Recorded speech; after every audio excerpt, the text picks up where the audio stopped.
एक बार प्रेम से बोलेंगे सियावर रामचंद्र की जय, पवन सुत हनुमान की जय। देखिए श्रीमद् वाल्मीकि रामायण के बालकांड के आज हम हैं चतुर्विशम सर्ग पे, यानी कि 24वें सर्ग पे। श्री राम और लक्ष्मण का गंगा पार होते समय विश्वामित्र जी से जल में उठती हुई तुमुल धुनि के विषय में प्रश्न करना, विश्वामित्र का उन्हें इसका कारण बताना तथा मलद करूप एवं टाट का वन का परिचय देते हुए इन्हें टाटका वध के लिए आज्ञा प्रदान करना, ये कथा इस अध्याय में चलेगी। तो देखिए, तदांतर निर्मल प्रभात काल में नित्य कर्म से निर्विट हुए विश्वामित्र जी को आगे करके शत्रु दमन वीर श्री राम और लक्ष्मण गंगा नदी के तट पर आए। उस समय उत्तम व्रत का पालन करने वाले उन पुण्यश्रम निवासी महात्मा मुनियों ने एक सुंदर नाव मंगवाकर विश्वामित्र जी से कहा, महर्षि आप इन राजकुमारों को आगे करके इस नाव पर बैठ जाइए और मार्ग को निर्विघ्न पूर्वक तय कीजिए, जिससे विलंब ना हो। विश्वामित्र जी ने बहुत अच्छा कहकर उन महर्षियों की सराहना की और वे श्री राम तथा लक्ष्मण के साथ समुद्र गामिनी गंगा नदी को पार करने लगे।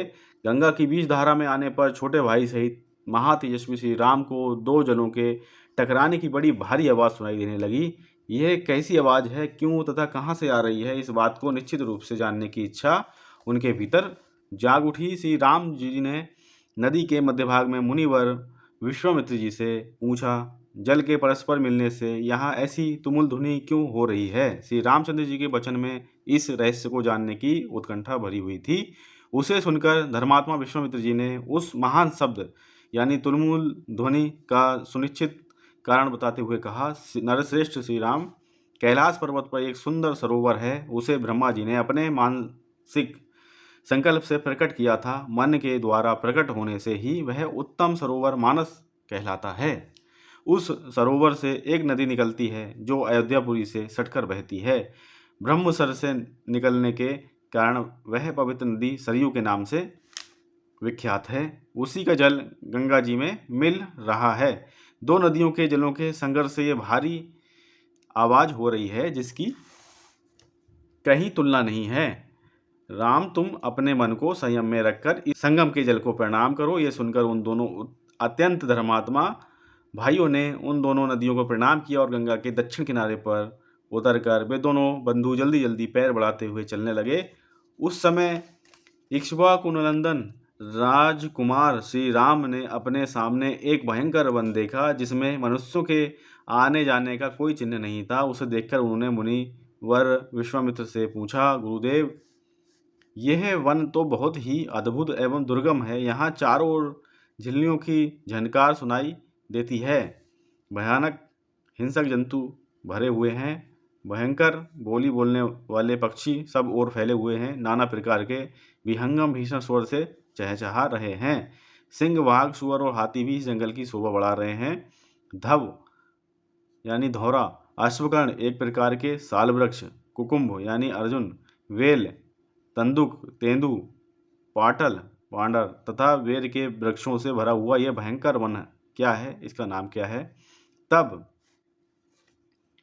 महातेजस्वी महामुनि विश्वामित्र ने उनसे कहा, वत्स, कुकुत्स स्तनंदन, ये भयंकर वन जिसके अधिकार में रहा है उसका परिचय सुनो।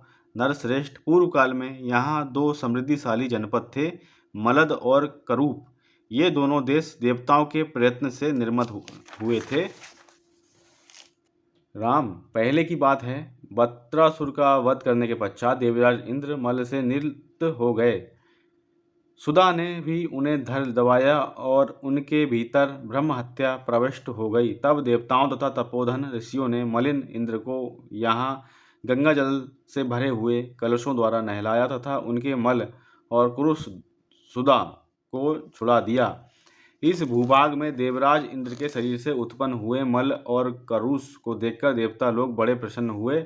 इंद्र पूर्ववत निर्मल, निष्कुरुष, सुधाहीन एवं शुद्ध हो गए। तब उन्होंने प्रसन्न होकर इस देश को यह उत्तम वर प्रदान किया, ये दो जनपद लोक में मलद और कुरुष नाम से विख्यात होंगे। मेरे अंगजनित मल को धारण करने वाले ये दोनों देश बड़े समृद्धिशाली होंगे। बुद्धिमान इंद्र के द्वारा की गई उस देश की वह पूजा देखकर देवताओं ने पाक शासन को बारंबार साधुवाद किया।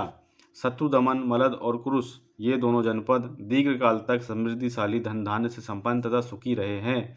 कुछ काल के अनंतर यहाँ इच्छानुसार रूप धारण करने वाली एक यक्षिणी आई, जो अपने शरीर में 1000 हाथियों का बल धारण करती है।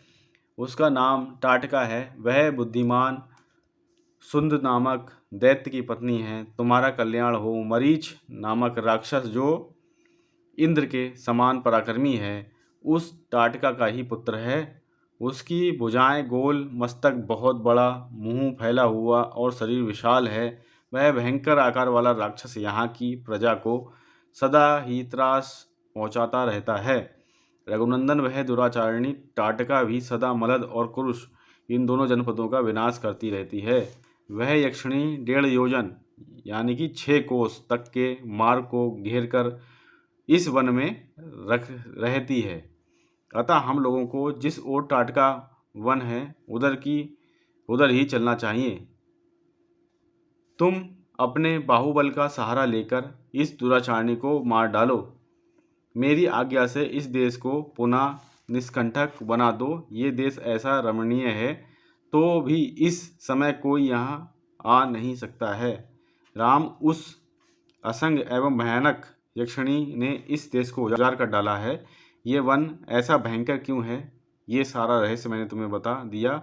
उस यक्षिणी ने ही इस सारे देश को उजाड़ दिया है और वह आज भी अपने उस क्रूर कर्म से निवृत्त नहीं हुई है। इस प्रकार 24वां सर्ग संपन्न हो गया है।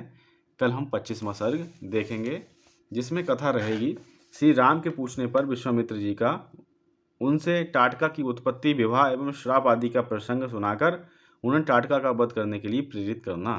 तो एक बार प्रेम से बोलेंगे, सियावर रामचंद्र की जय, पवन सुत हनुमान की जय।